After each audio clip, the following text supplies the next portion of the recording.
the cursed guest house.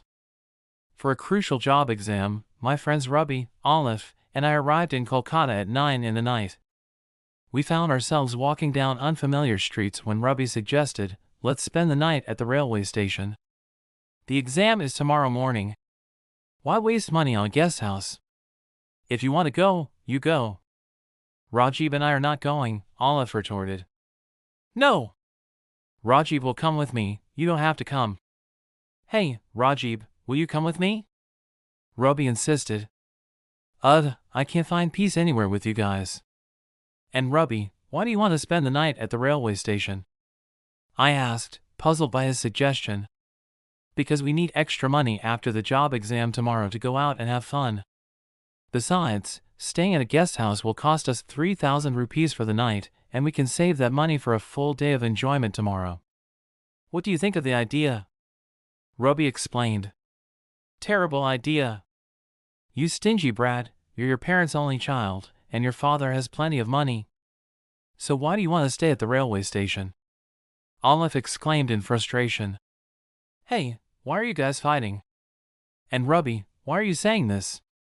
You don't need to pay for the stay, I'll pay. Let's go, I said, hoping to end the argument. Everyone fell silent, and we continued walking. Ruby broke the silence after a while. Hey, think about it one more time? No way, you don't need to come with us. Go to the railway station right now. We're exhausted from the journey, Olive said angrily. Oh, so you made the journey, and we flew here. Rajib, why aren't you saying anything? Ruby grumbled. What should I say? Since we arrived in the city, you two have been bickering non-stop, I replied, exasperated. Rajib, I'm really hungry. Let's eat something and then find a guest house, Olive suggested. Okay, let's go, I agreed. We went to a nearby restaurant, had our meal, and then called a waiter to ask, excuse me, is there any guest house nearby where we can stay for the night? Yes, there is one nearby, but it will cost a bit more, the waiter replied. All right, please give us the address, I said. After getting the address from the waiter, we headed to the guest house. The surroundings were quite deserted, and it was a 10-story building. It was 10 at night, and the area was pitch dark. We three went to the reception, paid 3,000 rupees, and booked a room. The manager gave us the room key and said, you have to check out by 9 tomorrow morning. I agreed, took the key, and we went to the room at the end of the 9th floor. As soon as we entered, a warm breeze brushed against us. I turned on the ceiling fan, and my friends lay down on the bed. I looked around the room, which was well arranged. Suddenly, I smelled a familiar perfume, but I couldn't figure out where it was coming from since there was no one else here but us.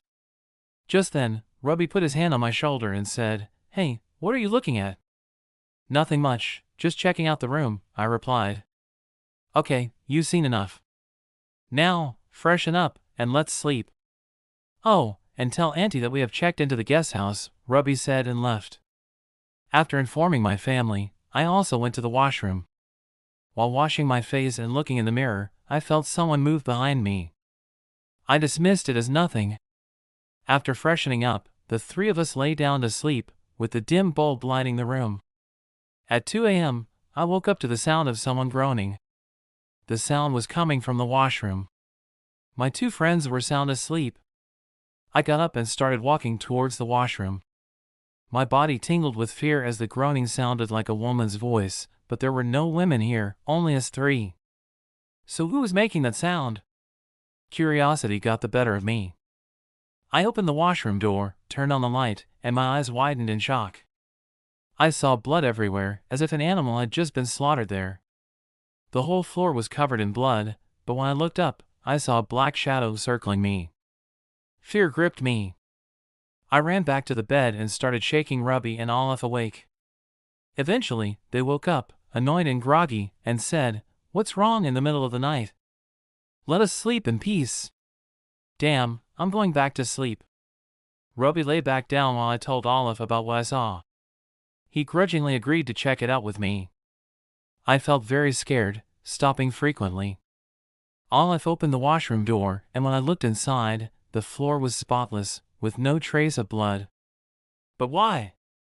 I had seen the floor soaked in blood with my own eyes. Olive looked at me angrily, and I said, "I'm telling the truth, there was blood here, and a shadow was circling above." "Then where are the blood and the shadow?" "Dude, let's sleep. We have to wake up early to study tomorrow." "Come on," Olive said, leaving angrily. The scene I had witnessed kept flashing before my eyes. As I left the washroom, I heard a deep sigh. Turning around, I saw nothing. I brushed it off as my imagination and went back to bed. At 3:45 a.m., I was woken up again by loud breathing and groaning. Turning to the side, I noticed Ruby was not in bed. Where did Ruby go? I called out to Olive loudly, but he wouldn't wake up. Instead, he pushed me away with his hand to stop bothering him. I was getting very angry with Olive. After seeing that blood-soaked floor, fear had gripped my heart. The sound of heavy breathing intensified. I realized the sound was coming from the washroom. I got out of bed and, with fear in my heart, slowly approached the washroom while reciting surahs. I could hear dogs barking loudly from around the building. Just as I was about to open the door, Ruby suddenly came out. I was startled with fear. Ruby was rolling on the floor, blood dripping from his mouth, his face covered in blood. Seeing this, I was terrified. I ran to Ruby and held him, saying, "Buddy, what's wrong? Why are you like this?" Ruby tried to speak but couldn't. Seeing Ruby's condition, I started crying and called out to Olive loudly. Olive, still groggy from sleep, looked at us and then jumped out of bed. He came over and held Ruby, saying, "What's wrong, buddy? Why is blood coming from your mouth?" Ruby then opened his mouth, showing that his tongue had been cut off. Seeing this, both Olive and I started crying, repeatedly saying, "Who did this to you? We won't spare them." Ruby's eyes widened as he pointed towards the washroom door. When Olive and I looked in that direction, my entire body shivered with fear.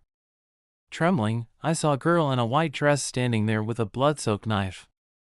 Blood was streaming from her eyes, and part of her face was decayed, with flesh hanging from her cheeks. She was chewing on something. Was it Ruby's severed tongue? The sight of such a gruesome face made our entire bodies shake with fear. The girl, in an instant, floated towards us in rage. Ruby held onto us tightly in fear. Olive, terrified, was trying to recite surahs, but words wouldn't come out of his mouth. As she approached, the ghostly girl slashed Olive's chest with the knife. Olive screamed in pain. I was astonished that no one came despite our screams. I said to the ghost, "Why are you hurting us? What have we done to you?" I cried out in terror. But the ghost didn't say anything. Instead, she became furious and approached me. My heart shrank with fear. I couldn't make a sound, as if my voice had been taken away.